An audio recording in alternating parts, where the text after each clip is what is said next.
Let's get some more predictions on the Fed's next move. Joining us this morning, former Federal Reserve Vice Chair Alan Blinder, now a professor at Princeton University. Professor, great to have you back. Good morning.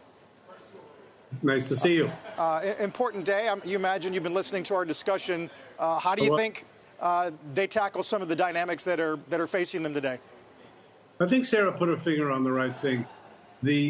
Every once in a while, and now seems to be another one of those once in a whiles, the markets get way ahead of the Fed, and in this case, in the easing direction. That's happened before some months ago, and it took some effort from Chair Powell and others to talk the market out of that, and they did talk the market out of that. I think there's a bit of that now. It's not quite as extreme because we are, unlike months ago, I think, at the end of the tightening cycle. Now, I think Chair Powell thinks that also, though I'm not inside his head and I can't be sure.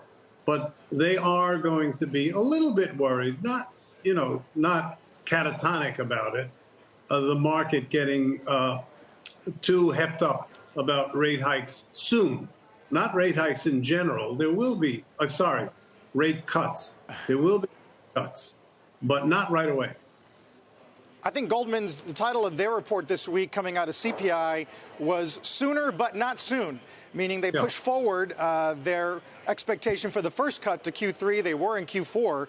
Does that kind of rhyme with your view right now? Yeah, pretty much. I don't know, Q3, Q4, second half of the year.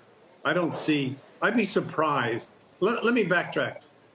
To get cuts in the first half of the year, the economy would have to start looking sour. Maybe that'll happen. I don't think it'll happen. I don't think the Fed thinks it'll happen, but it's a possibility. But short of that, I doubt that we're going to see rate cuts in the first half of the year. Why don't you think the economy will go sour in the first half of the year? Well, there are no signs of it yet. Now, occasionally you get a surprise, but usually there's some signs of weakening hiring, for example. Now, you could say hiring is weakening, but really what's happening is it's coming down from a blistering pace. Those kinds of job numbers we were getting a few months ago were wildly high for an economy in something approaching equilibrium. They were more like an economy coming out of a recession where jobs were being created all over the place. We're not in that kind of a condition now, but something could happen.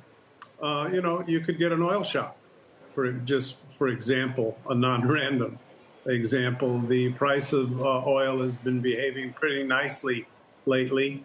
That could reverse. I'm not forecasting that it would. Nobody can forecast what's going to go on in the short term with oil, but that's just one example of something that could go wrong and hopefully won't go wrong. Do you think dissents are going to start to be something to watch the way they have been recently in Europe? Not yet.